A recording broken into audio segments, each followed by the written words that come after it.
Welcome to the Heal Your Hunger Show, where we get to the heart of why you overeat and how to stop. If you struggle with food and weight like I did, welcome home. Welcome, everybody, to the Heal Your Hunger Show. So happy to have you here. It is a great day to be alive. And I love this guest. You're going to love this guest, Dr. Doni Wilson. She's so sweet. We talk about stress and ballroom dancing. Just why not? And if you're here at the show for the first time, I'm so glad you dropped by. I hope you'll stay. I hope you'll come back. And the reason why this is such an important show, in my opinion, is because what's out there typically is talk about diet, exercise, calories, ketones, exercise and different forms of calorie burning, whatever. There's so many things around our bodies specifically. And what I think is missing from the conversation around weight loss is our emotions. We know a lot about how our bodies work. We know a lot about food and nutrition. We know a lot about exercise. But what we don't talk a lot about is emotions and emotional eating. Because no matter how much you know, if you haven't noticed, it sometimes doesn't translate to healthy eating, right? Like you can know a lot, but it doesn't make you do it. And my experience is when we get more acclimated to our emotions, when we understand ourselves, when we have self-care tools that help us process our emotions in a healthy way, we don't need to use food to stuff them. Okay, so this show is really about, the underlying causes of our binge eating, of overeating, because it doesn't just happen.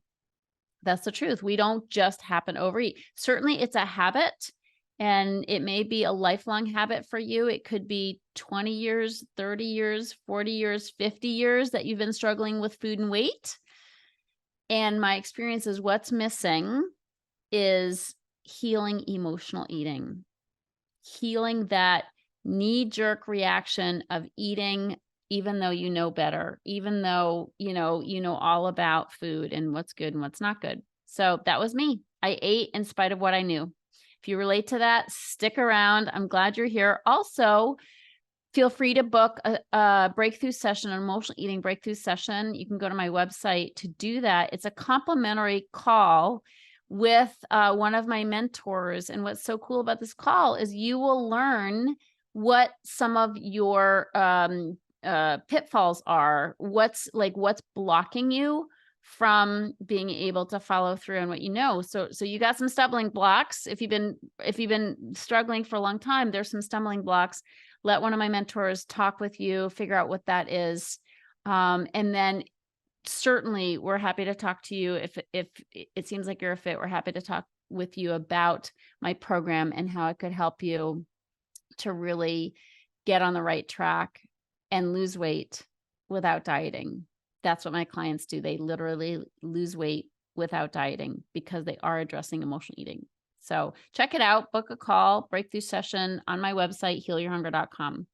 Also, check it out on Facebook. There's a secret sauce to end emotional eating. Type in the secret sauce to end emotional eating and join us there. Okay, so I pop in there with different talks. I oftentimes will record my podcast there.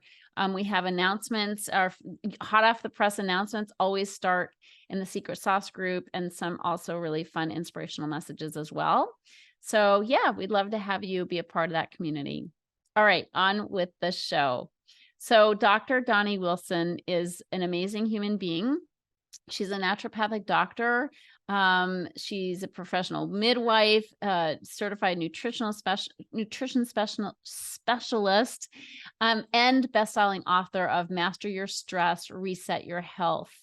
And for more than 22 years, she's helped thousands of patients overcome health challenges and achieve wellness by using strategies that address the whole body and ultimately resolve the underlying causes of distress, which we talked lots about.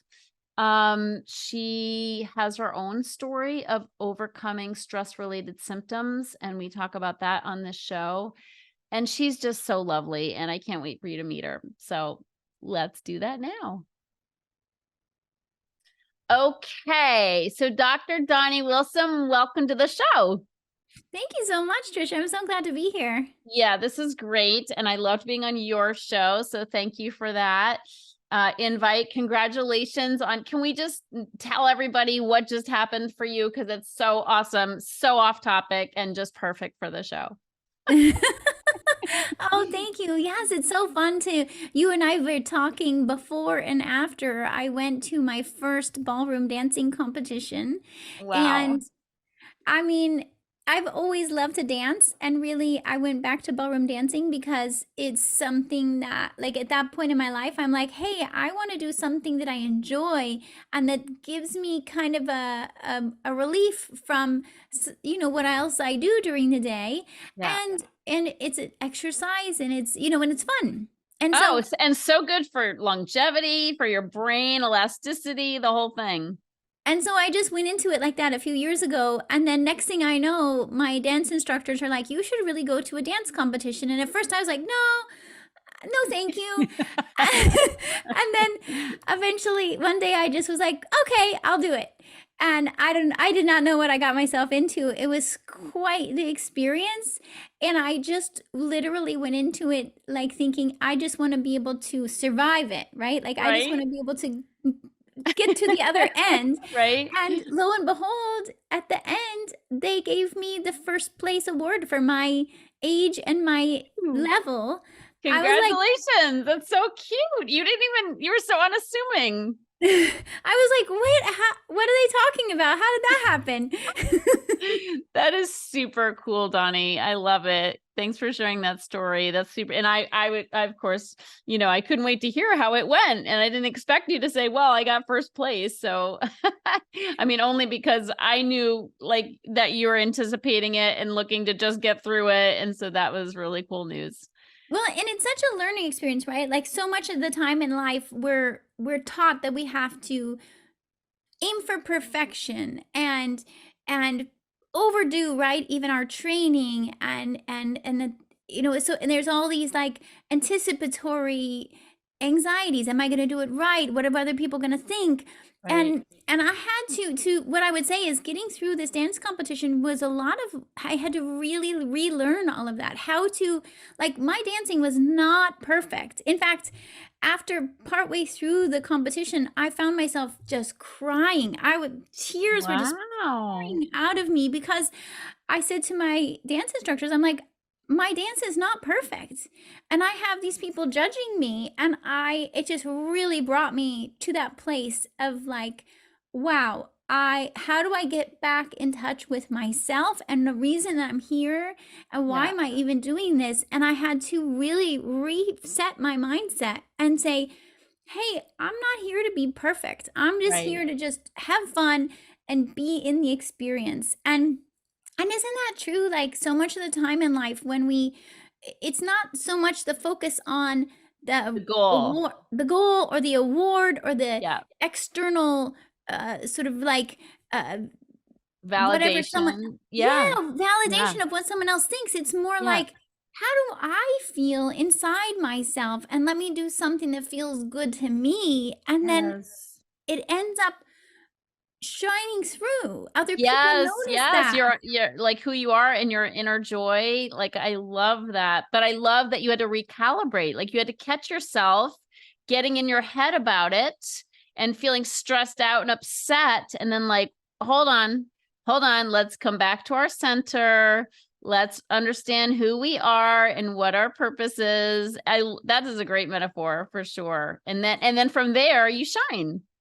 Yeah, and I just was like, I'm unattached to the outcome. I'm just here to be in the moment, and hey, I signed up for it. I'm here. Let me just go for it. I And then it love ends that. up like, so no matter what, it felt good as an experience. Yeah. And that was just like, wow, that just shows me that people can perceive that. And I think that's the thing. It's the hardest thing for us to learn as humans. I mean, I think that that's ultimately what life as human is about. Yeah.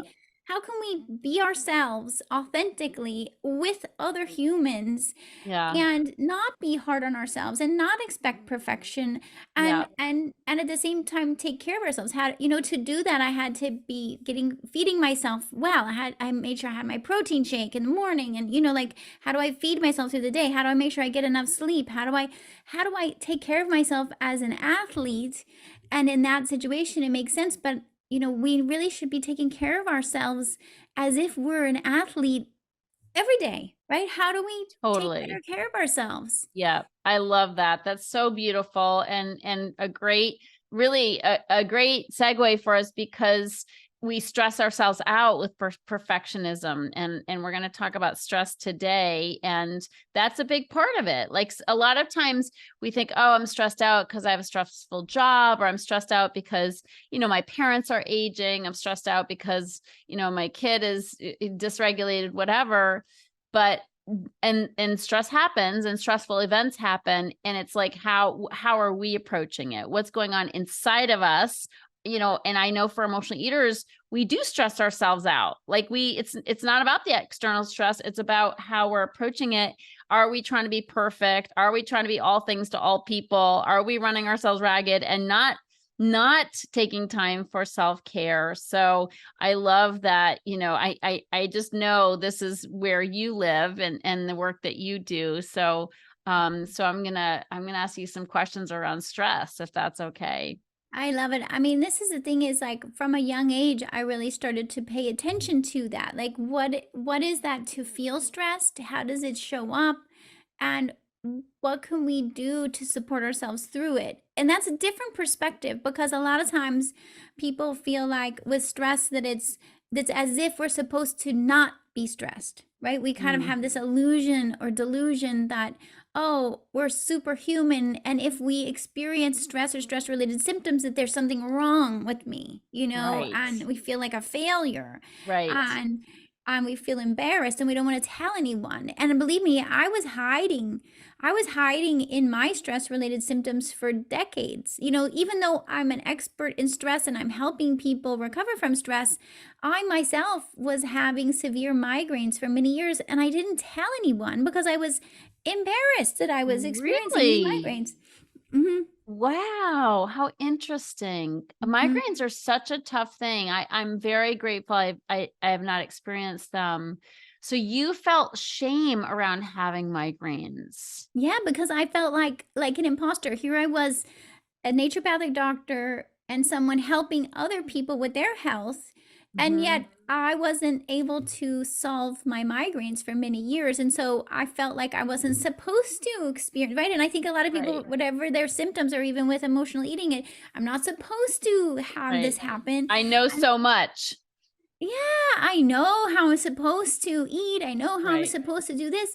And yet I'm still finding myself in the same situation. And so we can be really hard on ourselves and in denial, like kind of dismissive of our Yeah. own experience in our bodies. And it really did push me to, I mean, now I'm grateful for the migraine experience because I learned so much from it. It really pushed me to understand, to listen to my body. What is my body trying to tell me? When is it that I am overdoing it, either overworking, over extending myself in some way, Yeah. eating something or not eating something, or over exercising, or, like, what am I doing that's putting my body in that situation where the migraine's happening? And so I Yeah. use the migraine as my barometer. Oh, this means I need to change something else. What else do I need to change? And I kept just being willing to say, let me make little micro changes until I can see the migraine start decreasing. I love that. And I love, looking at stress related symptoms, because too often we're treating the symptoms and not looking at the root cause. And true for overeating too. Give me the diet. Just let me jump from this diet to that diet and see if I can find a solution, when the real solution is, how are we living? And I often say, it's not an eating problem, it's a living problem, because emotional eaters are stressed out, and oftentimes that's because we're perfectionists. It's because we're overdoing, and we're definitely not, we're not paying attention to ourselves and our needs, our self-care needs.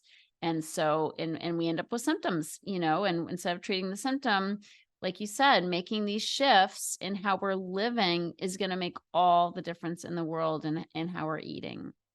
And even when I dig into the science of it, Tricia, like, because for me, that's, as a scientist, I'm like doing every kind of test and reading every research study and trying to connect the dots. Because it's one thing to understand this and say it. It's another thing to be like, hey, can we actually see this in the science? And we can. And this is Okay. where I get so excited, because I can see that it's where if we either underdo it or we overdo it, both of those are perceived as a stress in our bodies, in our brain first. Our brain is going to say, oh, this requires a stress response. And the stress response is with our stress hormones, cortisol and adrenaline. And of Okay. course, cortisol and adrenaline are natural. We need them. We don't want zero cortisol and adrenaline. We want optimal cortisol Right. and adrenaline. And so on our body, our brain, our nervous system is constantly perceiving our environment, right? So it's perceiving light and darkness. Is it daytime? Is it nighttime? How much sleep are we getting? Is it time to eat? Are we hungry? Are we full? It's perceiving temperature and sounds, and constant. It's a constant. It's like I say it's our built-in radar system.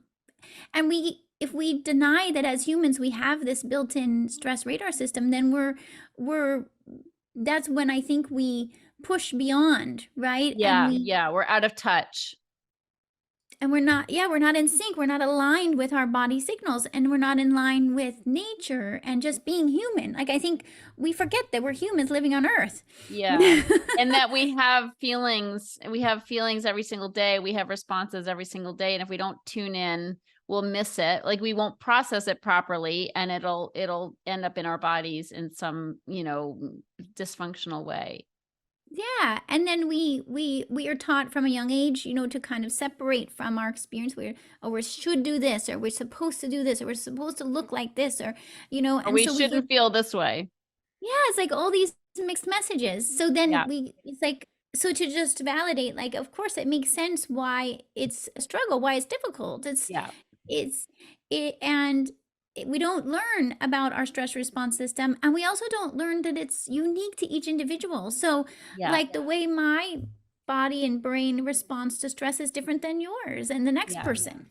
And so to start to understand that and say, oh, okay, I'm living in a human body. It has a stress response system. It's going to pick up on my environment and all the signals. And based on that, I might then experience, a symptom of stress, whether that's like feeling anxious. And then what do I do about that anxiety, right? And how can I support myself through it? How can I help my body come back to a balance point from that state of anxiety or fatigue or worry, or however it's showing up? Maybe it's hair falling out or sweating, or right, like digestive issues, hormone imbalances. Those are just the ways that our body says, hey, something's out of balance. I'm getting a stress overload and I haven't had enough chance to reset. I love that. Migraines included. Migraines included. Yeah. So how interesting. I mean, I had one day with a migraine where I'm literally laying in the bed, and I had to cancel my whole day, because I can't talk to anybody. And I was laying there going, geez, what am I doing? I'm doing nothing, right? We think of it as nothing, laying in bed in pain, when I have all this other stuff I'm supposed to be doing or need to get doing. And I realized, like, oh, my body is telling me I need time off. Like, my body is saying I need time to just lay here and do nothing. I'm like, actually, nothing is not nothing. Right.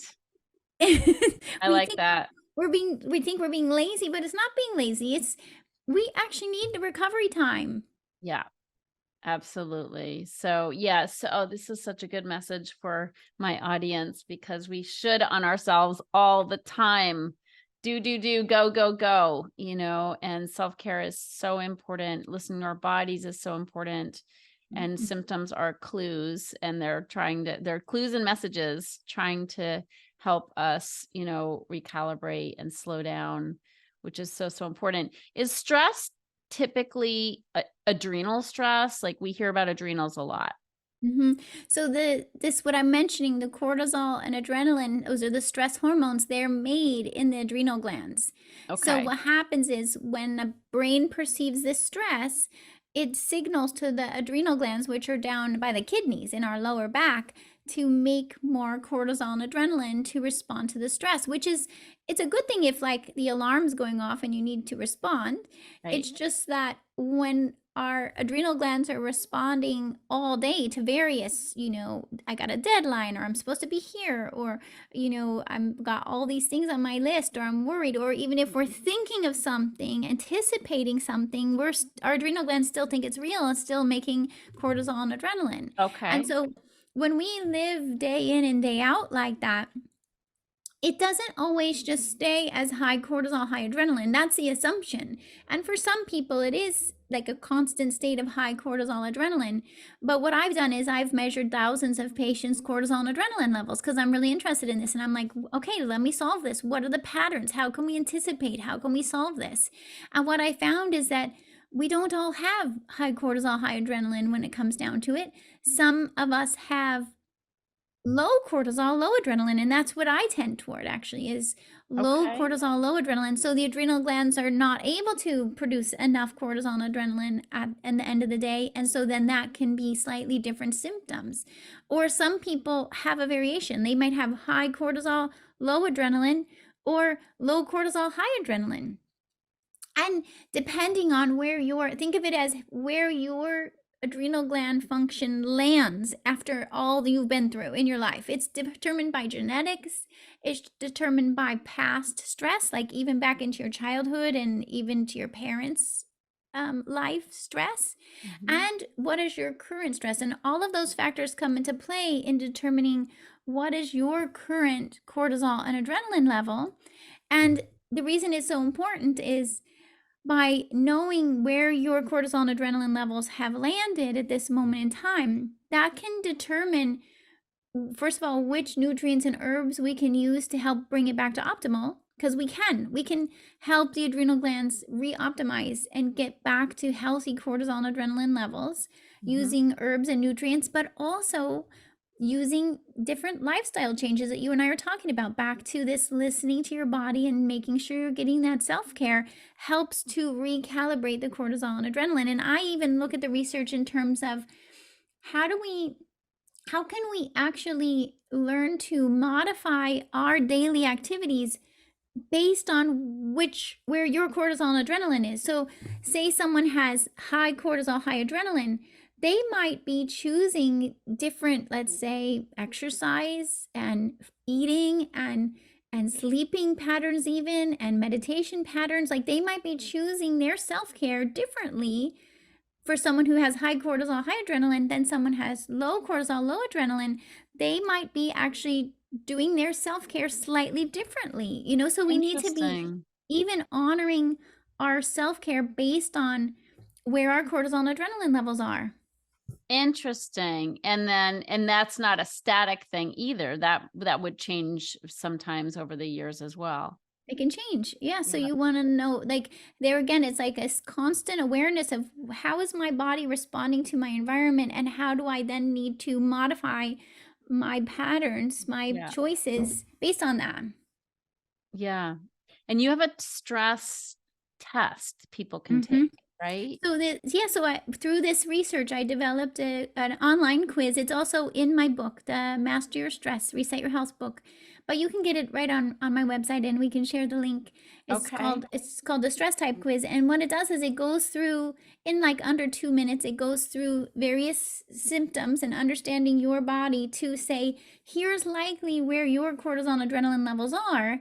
And then I can talk you through how do you work toward optimizing them. Because what we see is when humans have more optimal cortisol and adrenaline levels, we have less stress-related symptoms. The tendency toward, for example, emotional eating is going to decrease because now you're not getting that sort of stuck in stress mode signaling. Now you're getting, oh, I have optimal stress hormone levels, therefore I'm less likely to find myself stress eating or emotional eating. Yeah. So we change the internal signals And in doing so, we change the outcome.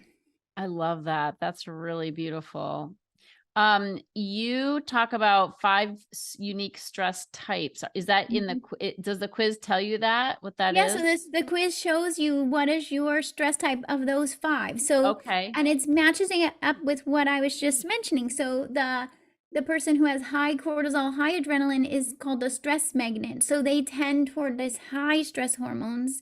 And and all the stress types could experience emotional eating, right? So it's Yeah, not that only certain stress types have emotional eating. It's more sure. like of emotional eating, what are your stress hormone Yeah. levels that are leading you to there?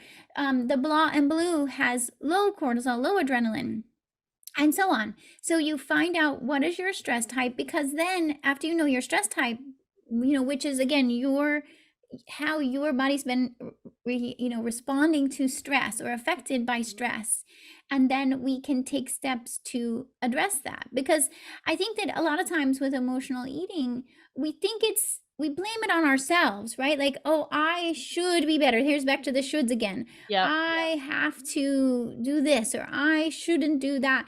and and to be able to go, wow, there's actually signaling in my body that's result of the stress I've been exposed to that's setting me up for these patterns. And if Right. I can essentially erase the effects of stress, if I can reverse the impact of stress on my stress hormones, I've essentially hit the reset button. If we could have like a reset button like on a device, right? We hit reset Yeah. and everything goes back to optimal.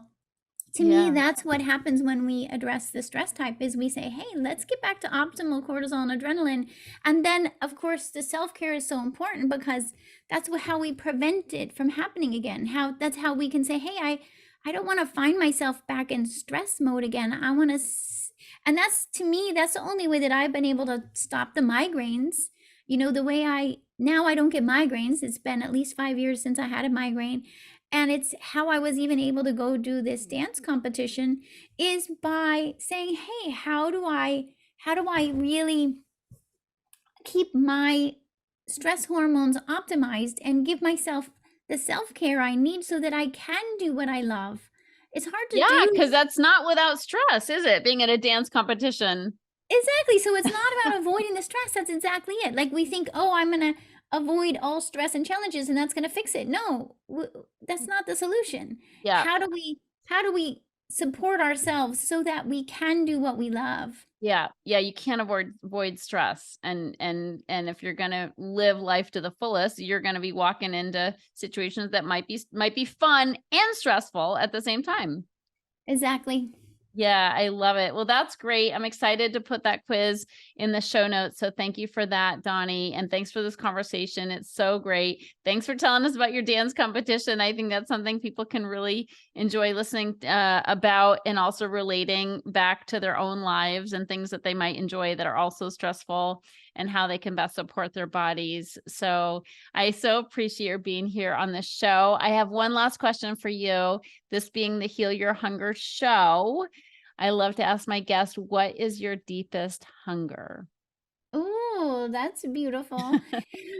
To me, it's about this concept of challenging myself to do what, not only what I know I enjoy, but maybe what are new things that I didn't even realize I might want to try. Being curious and experiencing new things and new experiences with other humans, but to do that with without causing a negative effect. And I Yeah, would say that's my hunger, that's my drive, is, and my passion is to help other people do that. I just really feel passionate about helping other people know this is possible, that this yeah, is, because sometimes it feels unachievable, and we feel hopeless if we've been experiencing symptoms for a long time. So please, I hope you hear my story as like, hey, if she could do that, if I could solve these things and yeah. have these experiences, you can too. And to just find that hope within yourself, that change is possible. Amen. I love that. That's so beautiful. Well, thanks. You're such a beautiful light. in this world, Dr. Doni. So thanks for being here. Thanks for your friendship. And I know a lot of people will be inspired by this. So thanks everybody for tuning in, and we'll see you on the next show. If you enjoyed this podcast and want to get free support, insider health info, exclusive invites to events, and more, visit healyourhunger.com.